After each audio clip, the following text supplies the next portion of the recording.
The aftermath, no one talks about. The year is 479 BC. The world remembers the Battle of Salamis as a turning point, a moment when the mighty Persian fleet was shattered, and Greece was saved from the brink of destruction. That's the story carved into marble, the one sung by poets and echoed in classrooms for centuries. But if you stood on the blackened beaches near Salamis in the days after the battle, you'd find a different story written in ash and silence. The sand is littered with broken shields and charred wood, the air thick with the taste of salt, smoke, and something metallic, something that hints at blood and loss. The Persian ships are gone, but the echoes of their defeat linger in the cries drifting from the hills. Not the triumphant shouts of victory, but a different kind of screaming, high, desperate, and raw, the kind that doesn't make it into the epics. Beyond the battlefield, a sprawling tent city stretches along the coast, row after row of canvas shelters flapping in the wind, like the sails of a ghost fleet. These aren't the barracks of victorious soldiers. They're holding pens, hastily erected to contain the true spoils of war, not gold or land, but people. Inside, thousands of Greek women and children huddle together, their lives upended in a single night. Daughters of Athens, Corinth, Thebes, and Megara, girls who watched their fathers fall in the streets, mothers who hid their children in wells and storage jars, praying for a quiet end rather than discovery. They thought the worst was over when their cities burned. They were wrong.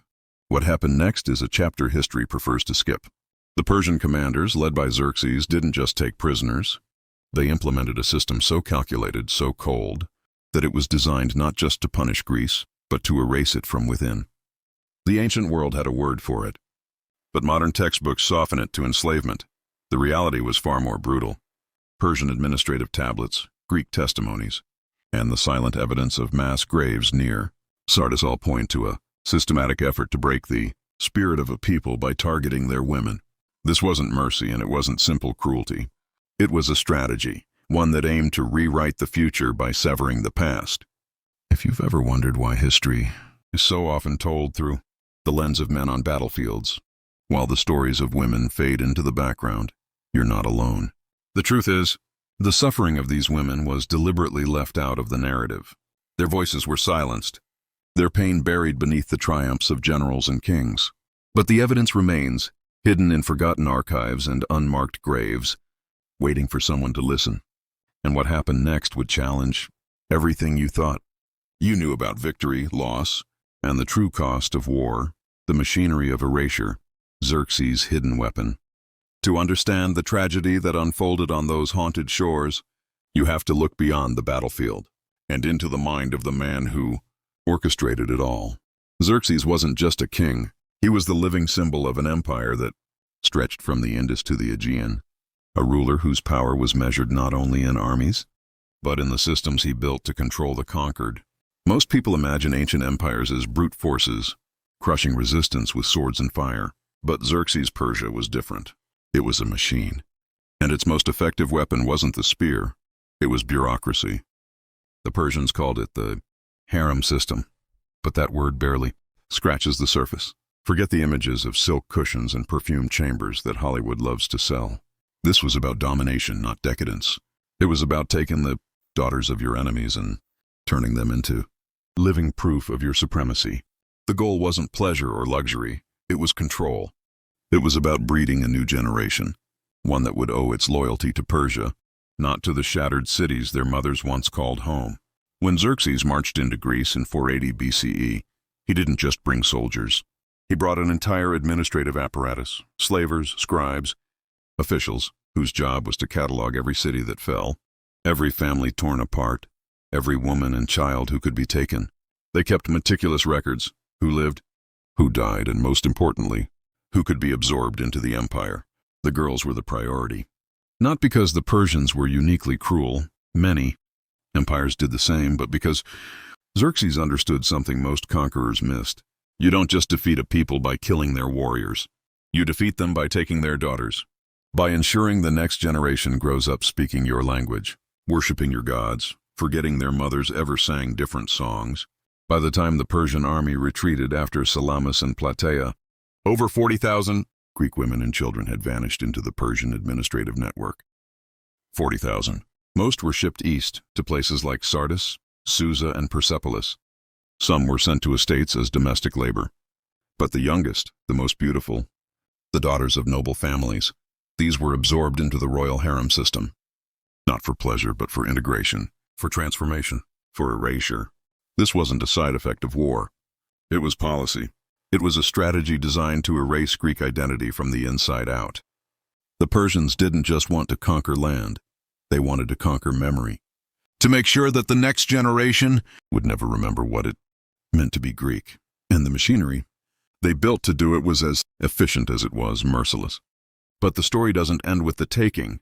What happened to these women after they were processed, after they were stripped of their names, their languages, their pasts, reveals a level of psychological warfare that most history books never dare to mention. Because the most dangerous thing an empire can do isn't to kill you, it's to make you forget who you were. And as the Persian ships prepared to leave the Greek coast, loaded not with gold, but with the future of a nation, the real battle for Greece's soul was only just beginning. The harvest, how the system worked. On the beaches south of Athens, as the Persian army prepared to retreat, the machinery of erasure moved into its most chilling phase. The Persians called it processing, a word that sounds almost clinical. Cold, detached, efficient. But for the Greeks who survived the burning of their cities, it was the beginning of a nightmare that would outlast the flames. Picture the scene. Greek civilians who hadn't managed to escape, too old, too young, or simply too stubborn to run, were herded together like livestock. Persian officials, led by a general named Artabazos, oversaw the operation. His name appears in both Herodotus's histories and on the clay seals unearthed in the ruins of Persepolis. But Artabazos wasn't watching the aftermath of battle. He was watching what the Persians called the harvest, the systematic taking of human yield. The process was brutally methodical. Women were separated from men, then sorted by age. Girls under 12 were sent to one group, destined to be raised as servants, slowly stripped of their language and identity until the Greek words for mother and home faded from memory. Women over 30 were sent to labor camps in distant provinces, places where life expectancy was measured in seasons, not years. But the ones in between, those aged 13 to 25, were the real prize. These were the daughters of Greece's nobility, the future mothers of a generation that would never know what it meant to be Greek. Imagine a girl from Megara, maybe 16, her hair matted with dust and salt, her tunic torn at the shoulder. She doesn't resist, not because she's compliant, but because she's already learned what happens when you do. Her mother screams, and a Persian soldier strikes her down, not to kill, but to make a point. Resistance is pointless. Even your daughter's body now belongs to the empire. Inside the tents, Persian scribes sat at low tables, styluses poised over clay tablets. They didn't look at faces. They looked at teeth, hands, posture, recording age, height, condition, and any sign of resistance. These weren't soldiers. They were administrators, cogs in a bureaucracy that saw people as inventory. An intact seal from Persepolis, translated decades ago, reads, delivered to Susa, 120 Greek females, ages 14 to 22, sorted and prepared for royal service from Athens, Thebes, and Corinth. Condition, acceptable. That was the sum of a life, reduced to a line on a tablet, a number in an empire's ledger. But the horror didn't end with the sorting. The girls selected for the harem system were shipped east, but not all at once. Some were held in camps along the coast for weeks, even months. Why? Because the Persians had learned from past conquests that immediate integration led to resistance. Hope lingered. Memory survived. But if you broke a person first, if you stripped away their name, their language, their sense of self, then they became easier to mold. The most effective weapon wasn't violence, but humiliation. Forcing captives to participate in their own erasure, to watch as their mothers and sisters were processed, to feel their old identities slip away with every passing day. There's a fragment of a Greek epitaph from the 4th century BCE, left by a woman named Clytis from Corinth. She was 13 when the Persians took her. Decades later, she returned to Greece and left a message at a temple near Olympia. I was Clytis, daughter of Nicodemus. They took me in the year of the fire. They gave me a new name which I will not speak. I served in the house of the king's cousin for 16 years. When they freed me, I had forgotten the hymns my mother taught me. I have come here to remember. This stone will remember for me. 16 years. She was 29 when she was freed, and she had forgotten the songs of her childhood. That's not just enslavement. That's cultural annihilation. The camps weren't prisons in the traditional sense. They were re-education centers. Girls were taught Persian, how to bow, how to cook, how to dress, how to erase themselves. Those who resisted were starved. Those who complied were rewarded with slightly better treatment. And those who resisted too much? Archaeologists found a mass grave near Sardis, filled with the remains of over 300 women from the early 5th century BCE. The bones showed signs of malnutrition, blunt force trauma, and systematic abuse. Almost all the skulls faced west, as if even in death they were trying to go home. But that wasn't the end of their ordeal. For those who survived the camps, the journey east was just beginning. And what awaited them in the heart of the Persian Empire would redefine the meaning of survival itself. Inside the empire, transformation or oblivion. By late 479 BCE, the first wave of Greek captives reached Susa, the administrative heart of the Persian Empire. For a girl torn from a sun-bleached Greek village, Susa must have seemed like another world. It's columned, halls rising higher than any temple in Athens, its gardens blooming with flowers that had no Greek names, its air thick with incense and the sweet, unfamiliar sense of a distant land. But beneath the glittering surface, the city was a labyrinth of power, hierarchy, and silent suffering. At the center of it all stood the royal harem, a word that, for most, conjures images of luxury and forbidden pleasure. But the reality was far more complex and far more chilling. The Persian harem was not a place of indulgence. It was a political institution, a tool of empire. Here, the daughters of conquered peoples were transformed into assets, their identities systematically stripped away and replaced with new roles, new loyalties, and for some, new names they would never have chosen for themselves. According to the Persepolis, fortification tablets, administrative records that survived only because Alexander the Great's fire baked them into permanence. Women entering the harem system were divided into strict ranks. At the bottom were domestic servants tasked with endless labor. Above them were concubines, whose fates depended on the whims of their masters. At the very top were those selected to bear children for Persian nobles, chosen not for love or even beauty, but for their potential to produce the next generation of loyal administrators, children who would be Persian in every way that mattered, but with just enough Greek blood to serve as bridges between the empire and its newest subjects. This was not a system built for pleasure. It was built for integration, for the slow, methodical erasure of everything that made these women Greek. The children born in these halls would never know the lullabies of their mothers' childhoods, never hear the stories of gods and heroes that once shaped their ancestors' dreams. They would grow up Persian, speaking a new language, worshipping new gods, and serving an empire that had stolen their very existence. But not every girl made it that far. The records are filled with stories of those who resisted, who refused to let go of their pasts. One such name, Thalia, appears in a Babylonian administrative tablet from 477 BCE. She was just 15 when she arrived in Susa. The tablet notes that she refused integration and was placed in a disciplinary unit. The details are spelled out in another document. Forced labor in the palace weaving rooms, 14 hours a day, minimal rations, no contact with other Greek women. She lasted 8 months. The cause of death is recorded as exhaustion, a word that barely hints at the suffering behind it. Yet for those who survived, the price of survival was often a kind of living oblivion. There's a letter, preserved in the dry sands of Bactria and translated in the 1970s, from a woman named Roxane, a Greek name that means bright. She writes to her sister back in Thessaly, "I am well. I have learned the language. I have learned the prayers. The king's steward has taken me as a secondary wife. I have given him a son. He is beautiful. He has your eyes, but he will never know your name. Please do not try to find me. I am not who I was." That single sentence, "I am not who I was," captures the true horror of the Persian system. Roxane survived, was fed, clothed, and even elevated in status.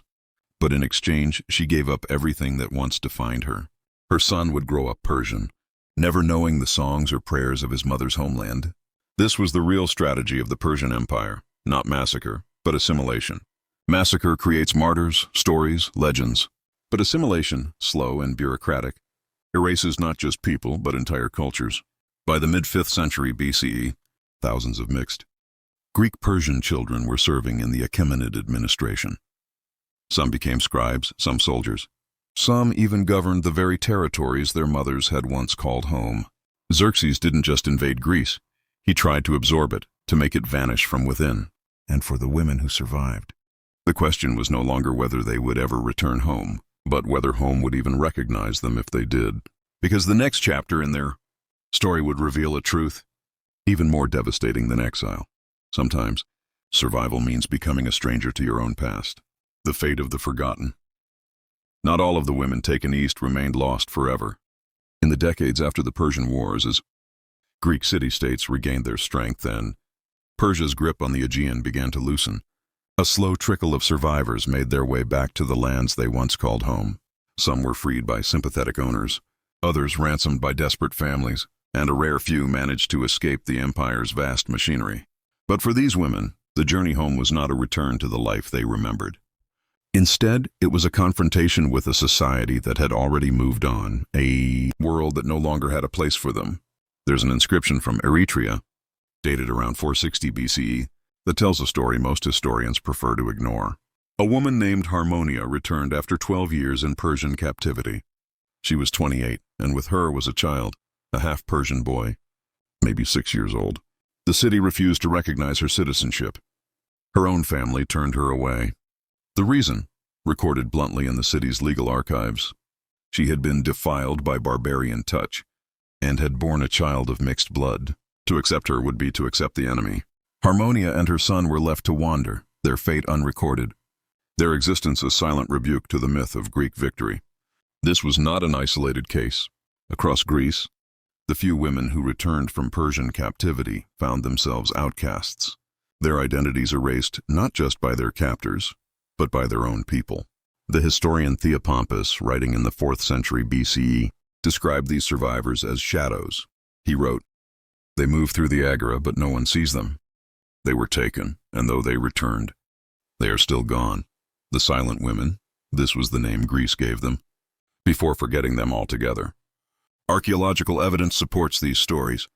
In regions that suffered under Persian occupation, burial sites from the mid-5th century BCE have been found containing the remains of women with signs of malnutrition, trauma, and, in several cases, evidence of childbirth at a very young age. One grave near ancient Thebes held the skeleton of a woman in her early 20s. Beside her was a small clay tablet, inscribed in Greek, "I am daughter of no one. I am mother of no one. I am the forgotten. Let this mark that I was." No name, no family, just a plea not to be erased entirely. The silence surrounding these women was not accidental. It was a deliberate act of forgetting, a way for Greek society to preserve its own sense of triumph and purity. The poets and sculptors celebrated the victories of Salamis and Plataea, the rise of democracy and philosophy, but they left no room for the stories of those who returned broken, or those who never returned at all. Even Herodotus, the so-called father of history, mentions the fate of Greek captives only in passing. Many Greeks were taken, but in time some returned. That's all. No names, no details, just a line to be glossed over. But the graves do not lie. The bones tell a story that the marble monuments refuse to acknowledge, a story of loss, of erasure, of a victory that came at a cost too great to be sung in epic verse. For every general whose name was carved into stone, there were hundreds of women whose names were deliberately forgotten, whose suffering was buried beneath the weight of national pride. And yet, even in silence, their presence lingers. The inscriptions, the tablets, the anonymous graves, they are fragments of a testimony that refuses to disappear. They remind us that the true price of war is not always paid on the battlefield, and that the wounds of conquest can last for generations. The next time you hear the story of Greece's triumph over Persia, remember the women who returned to find that home was no longer home, and that victory sometimes means surviving only to be forgotten. But the story doesn't end here, because the legacy of these women, their erasure, their resilience, their silent rebellion, would ripple through history, shaping the very fabric of the world that came after. And what happened to their descendants would reveal just how deeply the scars of empire can run. The legacy of silence, how erasure became empire. Centuries after the last Persian ship vanished from Greek waters, the true legacy of Xerxes' campaign was not measured in ruined cities or shattered fleets. but in the quiet, relentless spread of forgetting. The strategy that began on the beaches of Salamis did not end with the return of a few broken survivors. It rippled outward, generation after generation, until the line between conqueror and conquered blurred beyond recognition. By the mid-5th century BCE, the children born of Greek mothers and Persian fathers were no longer rare. They filled the ranks of the Achaemenid administration, serving as scribes, soldiers, and governors in territories their mothers once called home. Some rose to positions of power, fluent in both languages, able to navigate the complex web of loyalty and suspicion that defined the empire. For the Persians, this was the ultimate victory, not just the defeat of an enemy, but the quiet absorption of their bloodlines, their memories, their very sense of self. But for Greece, the cost was harder to measure. The poets and philosophers who shaped the Western imagination rarely spoke of the women who vanished, or the children who returned as strangers. The silence was not just personal, it was cultural, a wound that festered beneath the marble surface of victory. Plutarch, writing centuries later, captured this haunting truth. We remember the battles. We name the generals. We build temples to the gods who gave us victory. But the price of war is always paid by those we do not name. The evidence of this erasure is everywhere, if you know where to look. Across Greece, archaeologists have uncovered burial sites from the decades after the Persian Wars, graves that hold the remains of women and children, marked by signs of malnutrition, trauma, and in some cases, childbirth at an impossibly young age. Inscriptions found beside these bones speak not of glory, but of loss. I am the forgotten. Let this mark that I was. These are not the words of victors, but of survivors, voices that echo through time, refusing to be silenced. And yet the machinery of forgetting was relentless. As the generations passed, the stories of the silent women faded from memory. The children they bore grew up Persian, their Greek heritage reduced to a rumor, a whisper, a line in an old record. The empire had achieved what swords and fire never could: the quiet, bureaucratic annihilation of identity. The daughters of Hellas, once the heart of their cities, became footnotes in someone else's history. But why does this story matter now, thousands of years later? Because the tactics of erasure, assimilation, and silence did not die with the Persian Empire. They became a blueprint for every power that followed. The Romans, the Ottomans, the colonial empires of the modern age all learned the same lesson: that the most effective way to conquer a people is not to destroy their bodies, but to erase their stories, to make them forget who they were, until even their descendants cannot remember. And yet the past has a way of resurfacing. Every clay tablet unearthed from the ruins of Persepolis, every inscription found in a forgotten grave, is a fragment of resistance, a refusal to let silence have the final word. The women who carved their pain into stone, who left behind a single line to mark their existence, understood something that even the greatest empires could not erase. That memory is a form of rebellion. As long as someone remembers, as long as someone tells the story, the machinery of erasure is never complete. So the next time you hear the story of Greece and Persia, remember that the real battle was not just for land or power, but for the right to be remembered. The daughters of Hellas paid a price that cannot be measured in victories or monuments. Their legacy is not in the songs of poets, but in the silent testimony of survival. And as long as we keep reading, keep translating, keep refusing to let their voices be swallowed by time, they are still here, not in the way they deserved, but here nonetheless. But even now the question lingers.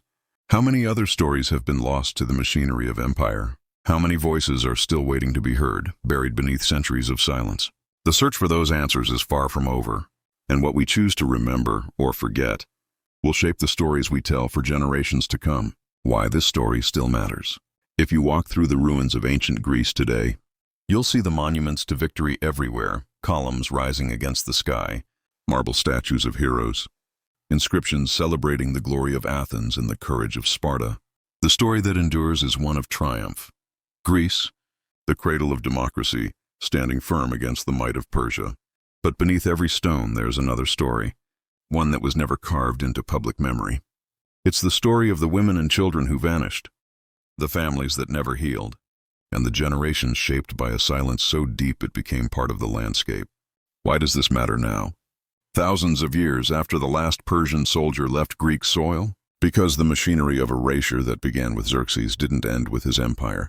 It became a template for every power that followed. the Romans, the Ottomans, the colonial empires of Europe, all learned that the most effective conquest is not just of land but of memory. When you erase a people's stories, you erase their future. You make it impossible for them to remember who they were or to imagine who they could become. The story of the daughters of Hellas is not just a footnote in ancient history. It's a warning. It shows how easy it is for the suffering of the vulnerable to be swept aside, for the voices of the defeated to be drowned out by the songs of the victors. It's a reminder that every empire, no matter how powerful, is built on the backs of those it chooses not to see. And it's a challenge to us now, to look beyond the official narratives, to seek out the stories that were never meant to survive. Archaeologists and historians are still uncovering fragments of this hidden history, clay tablets, grave inscriptions, administrative records that survived only by accident. Each discovery is a small act of defiance, a refusal to let the machinery of forgetting win. Every time a name is translated, every time a testimony is read aloud, the silence is broken just a little more. The women who were taken, who were forced to become someone else, who returned to find themselves strangers in their own land, they are not just ghosts. They are witnesses. Their pain, their resilience, their erasure, all form part of the true cost of war, and the echoes of their experience are not confined to the past.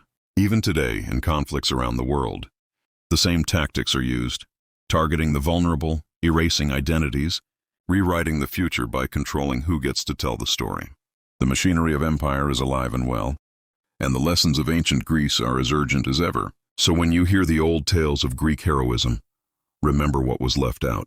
Remember the mothers who waited for daughters who never returned, the children who grew up never knowing their true names, the survivors who walked through the agora unseen. Their stories are not just tragedies, they are warnings, and they are calls to action. Because history is not just what happened, it's what we choose to remember and what we refuse to forget. The daughters of Hellas may have been erased from the official record, but as long as we keep searching, keep questioning, and keep telling their stories, their voices will never be completely silenced. And as we move forward, the real question is not just what happened to them, but what we will do with the knowledge they left behind. Will we let their erasure stand? Or will we honor their memory by refusing to let silence have the last word? The answer, as always, is up to us.